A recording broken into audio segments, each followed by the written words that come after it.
Have you ever felt like there must be more to life? You know, when you were a kid, everybody presented life to you like this magical thing and all these experiences and opportunities. And then, you turn into an adult and you go out into the world and you kind of look around and you just feel like, man, like what happened to all that? You feel so much limitation and stress and anxiety, and you don't even really know who you are, and you're trying to find your way in life, and it doesn't feel like it makes sense. It feels like there's something missing from that story you might have been sold on as a kid, or just something you intuitively feel within yourself, right? That idea that like, man, isn't there like more to this? Can't I be more? Shouldn't there be something else? That's how I felt for quite a long time. And in today's video, we're gonna talk about my experience that led me to sort of begin the process of transcending that and finding my own personal more, and how I think you can start to do the same through some of the same steps. Around about the middle of 2021, I was working at this restaurant, and through a strange twist of events, I started going out with this girl who I'd known for several years. This relationship was unlike any previous relationship I'd ever had. I just felt opened on like this whole new level, and I felt all this excitement. We would talk about our plans for the future and the places we would travel. We were both super into travel, and the things we wanted to do, and like even where we might live. Everything for me at that moment. I had spent so much of my life kind of feeling a little bit lost, right? I wasn't super sure of myself. I didn't know what I was doing with my life. I was working at this restaurant, making decent money, but I was not particularly feeling fulfilled. I felt kind of lost. And all of a sudden, this relationship offered me this beacon, right? And it was like, this was my future. This was what my life was going to be. This girl, we matched so well on so many levels. It was incredible. Until it wasn't. And just around Christmas of 2021, it became very apparent that all of a sudden there were some communication breakdowns and things weren't going so well as I had quite imagined. And then by New Year's, our relationship was basically over. That week of Christmas really sucked. And all of a sudden, I saw that this whole future I had imagined for myself disintegrated. It just vanished. And not only was I back to being like not that happy, working at this job that was just kind of getting me by, not feeling super driven or sure what I wanted to do with my life or myself, not only was that returned to the way it was before, but on top of that, I was just utterly shattered and heartbroken. I didn't know, like, did I do something wrong? Did I screw this up? Why is this the way it is? And I decided I was gonna quit my job. We worked together, so seeing her every single day was like a knife in my heart, you know? And I quit my job, and I spent a couple months pretty much kind of depressed, feeling like I wasn't sure what I wanted to do. Feeling like I said, like there must be more. Like, how could this have happened, made me feel all these things and then gone away? For a long time I felt worse, like that was it, that was my one chance, I blew it. Good job, Andrew, you screwed it up. I hated pretty much everything. I was mad at the world and God, which was funny because I didn't really believe in God. I hated myself. All of that to say, I was left feeling so lost, right? So alone, so like in this black pit of my own experience that felt so limiting. I felt like I was the farthest I had probably ever been from that childhood feeling of the world is this magical place with all these experiences and the potential to be great and learn and grow. None of that, but there was one single thought, one single concept that kind of motivated me to keep going. And that was, it didn't make sense. And if you are in an experience where you're feeling kind of the same thing, where you're feeling like you're at the end of your rope, or the darkness is kind of outweighing the light in your life, right? Like you're not 100% sure what to do next. You feel like you're so dejected. You just don't know, you don't feel right, but you think maybe shouldn't there be something more? I believe there is, and I think that first step has to be taken from that perspective of, It doesn't make sense. And that was the kind of thread that I followed for basically the last year, and I decided that I would have to spend as much time as possible dealing with me, because I realized this is the thing that didn't make sense. How could a 6-month relationship, and this goes for not just 6-month relationships, but almost any relationship, or losing your job, or things not going the way you want, how could those things make you lose your faith in the potential of the world? Because obviously, like, the world is a lot bigger than one experience, right? Everything is happening everywhere all at once, like that movie. There's billions of things happening, but the one thing that happened to me, this relationship ending, felt so soul-shattering that I was like, well, throw in the towel, life sucks, I'm gonna be miserable forever. But that didn't make sense, and that led me to question my own decision-making paradigm. And what I realized, the most important lesson, I think, is firstly, there's a few steps, but firstly, you don't want what you think you want. And for me, I had thought for the longest time that I wanted this relationship. I had, at the time, kind of a low self-esteem. I didn't really feel like I had much going for me or that I had much to offer. I don't know that that was necessarily actually true, but my self-perception was that having somebody in my life who I could just, who loved me, would make me feel good enough about myself that I could be active within the world. I felt so empty and so almost worthless that I wanted desperately that external source of relationship to have proof that somebody liked me, that somebody loved me, right? And that was so important to me. That was so fundamentally necessary to my psyche, not objectively necessary, but I thought it was, that the moment that it was offered, my entire world was focused on that. As soon as there was this girl who clicked on the level that I've never had with anybody else, all of a sudden my entire attention's focused here. This has to work. This has to be my future. But if we take a step back, the question is not if that is true, but why do I think that? What part of me is so empty? What part of me is so feeling that it is worthless? What part of me is so self-hating that it externalizes its own power so desperately that it is willing to change my entire trajectory of life? Like, I'd had a few things I wanted to do here and there, and all of a sudden those went out the window. This girl was the most important thing in my life. Why? That was the very first question. And what I realized is that the wound inside myself was what I really wanted fixed. It had nothing to do with the girl. It had to do with what I thought would make me feel whole within myself. What I thought could going on out there, the things I thought I could grab or achieve or have, or the validation I hoped to get from this girlfriend. All of those things were what I actually thought would make me feel better about myself. But those were all representations. Those were all things that I thought, you know, if I get this, if I get this, if I get this, then I'll finally feel okay in here. But after the relationship ended, with some hindsight, I realized that even in these moments where I had the opportunities to be with this girl who made me feel pretty amazing, I still didn't feel happy within myself. The illusion that having that relationship would make me feel enough within myself was just that. It was an illusion. It wasn't real. It didn't matter. But nonetheless, once I had that baseline validation hit, that made me almost addicted to her. From an energetic level, I became very needy because this made me feel the way that I had always wanted to. I felt worthless and suddenly I felt like somebody valued me, right?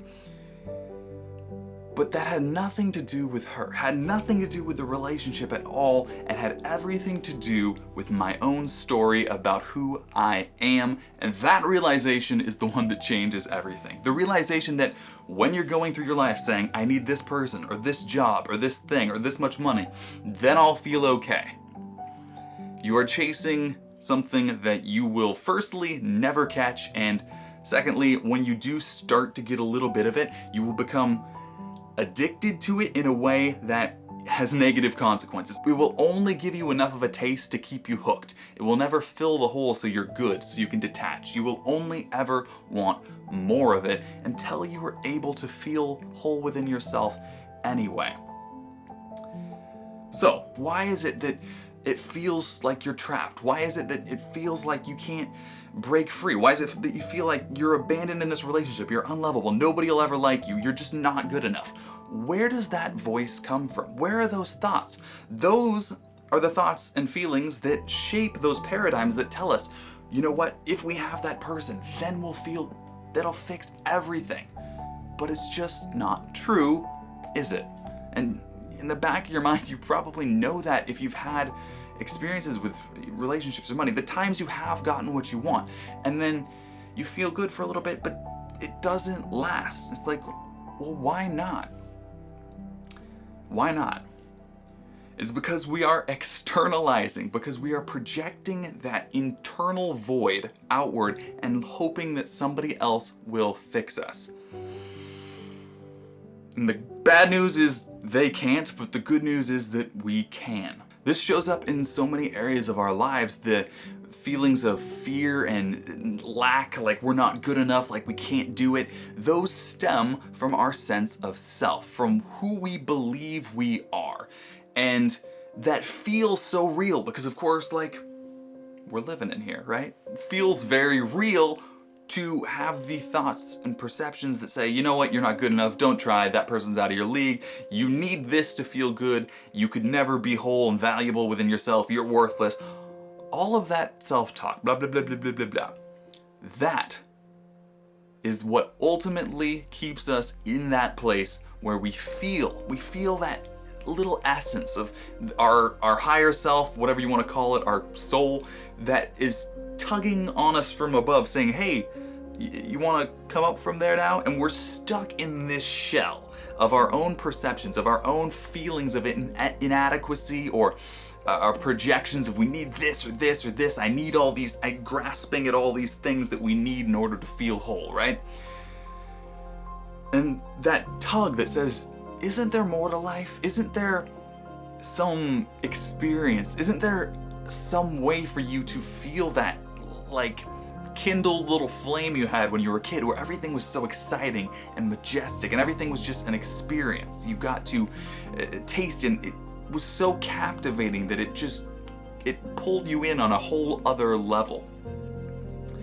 And then as you're an adult, what happens is we build up these preconceptions. We build up our story more and more. We build up who we think we are, which is basically just a list of things that happened in our general vicinity over the last 20 years that we happen to be present for. And we think that, you know, that's who I am now, whether I like it or not. And not only is that who I am, but I probably can't change it because, you know, that's how life works. And the more we attach to that concept, the less free we become. The more we try to protect that fragile egoic self that says, I'm not good at this, I'm not good at this, I'm not good at this. If you believe that you're unlovable, guess what?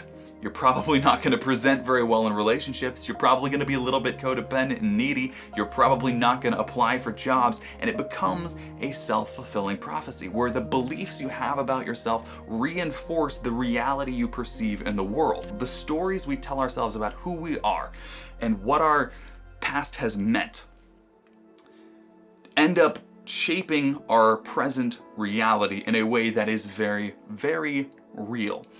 But we can change that, we can influence that, and we do not have to be bound to those stories. You don't have to be stuck in that mindset that says, this is the way it has to be, there's no hope, I'm at the end of my rope. What you can do, and this is what I did, and I'm not saying this is easy, extremely painful. I spent probably, I don't know, like 2 months of my life crying almost every single day. Jeez, feels kind of silly to say that. But it wasn't even crying about the relationship. It was letting go of myself. Not myself, but the egoic, small, fear-based, you're not good enough story that had been built in my mind. The thing that said you have to be perfect for people to like you. You're the, smart, good grades guy. If you ever do anything different, people will abandon you. All of these stories and conceptions that so frequently are found deep in our childhood and our subconscious that run on autopilot. These things control us to a degree that we will never understand unless we look at ourselves. We have to know ourselves in order to break free. And for some people that's terrifying, knowing yourself. We hate ourselves a lot of the time. People have negative self-talk. They talk to themselves in a way they would never speak to another person ever. Why is that? Does that make sense? That's what I ask. Why do we do this? And does that make very much sense? And you might say, well, it's because this happened and I did this wrong and this and this and this, and it all got screwed up. And realize that is part of that same story that is holding you down, that is keeping you a prisoner of your past. The past, no matter what, everything that has happened to you, guess what? It's happened. It's real. It happened. You can only choose one thing. Well, you can choose two things, but only one of them will move you forward. You can choose to not like that the past happened. I can choose to say, you know what? That relationship broke my heart and I'm gonna be turned off of love forever. I'm gonna never do anything else. I'm not gonna just ruin my life and that's it. Or choose of your own free will to dive deep and understand the hidden lesson that comes with those terrible experiences. This is the hitting rock bottom. For me, that relationship was a hitting rock bottom moment. It was so painful that crying every day for 2 months that I had to dive inward and see what the fuck is wrong with me. It's not the world. It's not her fault. It's not the relationship's fault. It has almost actually nothing to do with them at all. The relationship itself was only so important to me in the first place because of my deep, deep feeling of inadequacy. The relationship is a symptom. Your job is a symptom. The money you want is a symptom. Everything that makes you feel like you're not enough or you're not good enough is symptomatic of the deeper issue. The problem is, why do you feel that way? And does that make very much sense? And really, no. No, it doesn't. So what you can do with the past, instead of holding on to it, instead of using it as a reason that you are the way you are, you can choose to mine it for little bits of knowledge. And I now view this relationship as probably the best thing that has ever happened to me. I have learned so much, I have transcended so much, and now I can genuinely say I do not hate myself. I don't feel empty in here, and it's taken a lot of inner work. I'm not trying to make this sound easy, but it is possible, and you can do it, and you can cultivate to the point where it's like seeing the world on a different level. I don't despise, I don't get angry at myself or even angry at other people quite as easily. It's just something that you have to choose for yourself, but it is possible. So for all of you who feel like, like I once did, the feelings of, is this all there is? Shouldn't there be more? Like, I wanted all these things in life and now I feel trapped in my own life. I feel like all these opportunities are gone. Realize that that is your story. That is where you are stuck, but it only is a story that is in your head. And externally, you have significant freedom.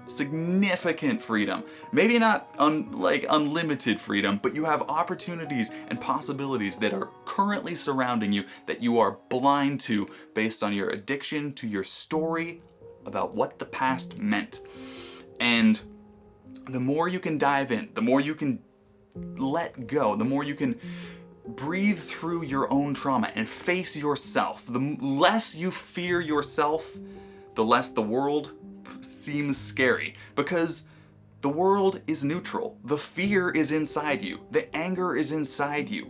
All of the things you see in the world that bother you are a reflection of what is inside you that must be healed in order for you to truly know yourself. But once you do, once you come into terms with that single power within yourself, and this is still, like I say, a work in progress. I'm not trying to say I'm enlightened over here or anything. You need to pull your energy back and feel calm within yourself. That is your task. That is the path to freedom. That is the path to letting go of the preconceptions and the limitations and the things that say you can't do that, don't act like that, don't do that.